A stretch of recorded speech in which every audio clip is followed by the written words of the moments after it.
THR itu awal mulanya itu dicetuskan oleh Partai Masyumi tahun 1951. Kontribusi PKI waktu itu adalah mereka mengkritisi kebijakan tentang hadiah lebaran tahun 1951 yang dicetuskan oleh Sukiman sebagai kabinet dari Partai Masyumi tersebut. Nah, kenapa dikritisi? Karena tidak adil. Peruntukannya cuman buat betul. Pegawai negeri sipil. Karena peruntukannya hanya untuk pegawai negeri sipil. Sedangkan swasta tidak mendapatkan apapun. Belum lama ini kan kita baru menyelesaikan ya suatu perayaan Idul Fitri ya. Kita udah puasa 30 hari, terus kita menjumpai Idul Fitri, kembali ke fitrah.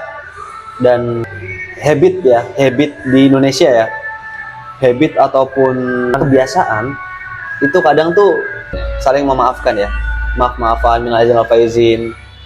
Kita jalan-jalan ke rumah-rumah, menyambangi rumah-rumah minta maaf ya, walaupun itu cuman seremonial, cuman ya kita ambil positifnya aja lah, bahwa itu juga menyambung tali silaturahmi. Di sisi lain ada nih fenomena yang ada di Indonesia itu tentang THR ya.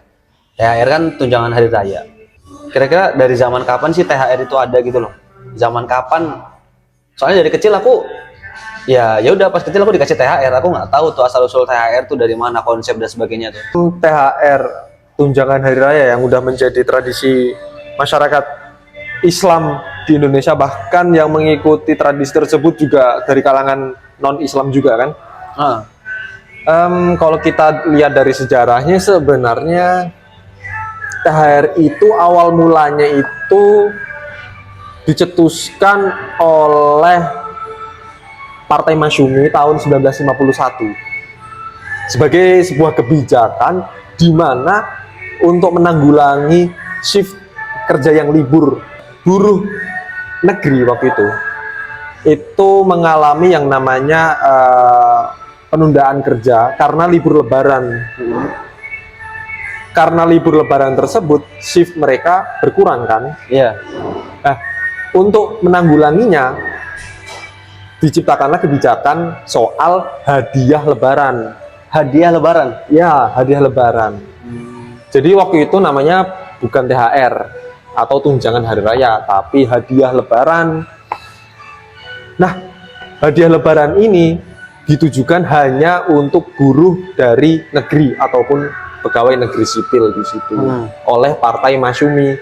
Yang menyokongnya adalah kabinetnya si Sukiman saat itu tahun 1951. Terus kira-kira dari hadiah lebaran ke THR tuh pas kapan sih, periode siapa yang gagas gitu? Sebenarnya kalau kita telisik lebih lanjut ya, ada peran Partai Indonesia yang kontroversial. Bahkan hingga saat ini partai tersebut masih punya image buruk lah ya. Masih punya image buruk di mata masyarakat, yaitu Partai Komunis Indonesia, PKI.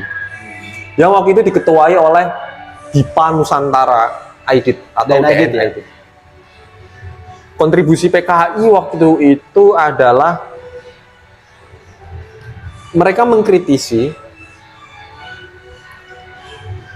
kebijakan tentang hadiah lebaran tahun 1951 yang dicetuskan oleh Sukiman sebagai kabinet dari Partai Masyumi tersebut. Nah, kenapa dikritisi? Karena tidak adil. Peruntukannya cuman buat betul. Pegawai negeri sipil. Karena peruntukannya hanya untuk pegawai negeri sipil. Sedangkan swasta tidak mendapatkan apapun. Nah, di situ posisi Partai Komunis Indonesia yang sebagai partai yang berdiri di sisi masyarakat bawah, sebagaimana logonya Palu Arit, kalau Palu itu melambangkan buruh dan Arit melambangkan petani. Mereka memperjuangkan tidak hanya pegawai negeri maupun buruh negeri, swasta pun juga, tapi buruh ikut secara general. Buruh secara general ikut di situ. Akhirnya yang sebelumnya dinamakan hadiah lebaran berubah nama menjadi THR atau tunjangan hari raya. Fungsinya buat apa? Fungsinya buat menanggulangi bahwasannya buruh secara general, baik swasta maupun negeri, itu juga bisa mendapatkan akomodasi ataupun insentif biaya barangkali mereka juga ingin mudik, barangkali mereka juga terpotong gajinya gara-gara shift tersebut gitu. Berarti memang konsep THR ini diperbarui oleh DNID ya, oleh Partai Komunis. Sedangkan image komunis sendiri kan yang anti-Islam gitu-gitu, kira-kira bener nggak sih komunis itu anti-Islam gitu, PKI gitu? Enggak. Justru sebenarnya waktu tahun tersebut di PAN Nusantara, Aidit atau DNID juga kerap mengucapkan selamat hari Lebaran bagi masyarakat Yang Islam menjalankan. yang menjalankan. Karena DNID di masa tersebut pernah sempat mengucapkan selamat Lebaran bagi Muslim yang merayakan di koran harian rakyat di situ. Di mana koran harian rakyat itu adalah koran yang dipegang oleh orang-orang komunis saat itu. Oh. Jadi sebenarnya tidak benar ketika dikatakan bahwasannya komunisme adalah anti-Islam. Tidak. Karena bagaimanapun juga tunjangan hari raya itu juga diperuntukkan juga demi kesejahteraan buruh yang beragama Islam. Karena di satu sisi dia terpotong gajinya karena shiftnya terpotong karena hari raya. Di satu sisi juga untuk kebutuhan Lebaran bagi para buruh tersebut, baik itu dari segi konsumsi, menyiapkan makanan untuk Lebaran, untuk menyiapkan ongkos pulang dan macam. Tapi memang teman-temanku juga ada yang kerja di pabrik-pabrikan juga, ya kasarannya terhitung buruh ya. Tapi alhamdulillahnya mereka juga dapat tunjangan gitu sih, dapat tunjangan insentif setiap hari raya, kayak 1 kali gaji mereka loh, walaupun mereka nggak kerja ya. Alhamdulillahnya dapat efek daripada tunjangan hari raya yang digagas sama DNID tadi. Teman-teman buruh yang aku pun ya dia bilang terbantu gitu. Itulah jasa Partai Komunisme Indonesia pada kesejahteraan rakyat di situ.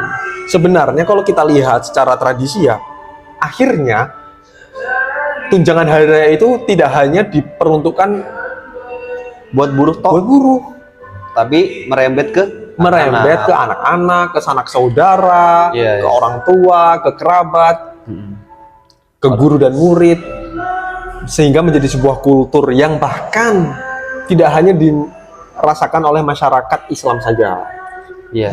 non-Islam pun juga kerap menikmati hasil daripada perjuangan Partai Komunisme Indonesia tersebut.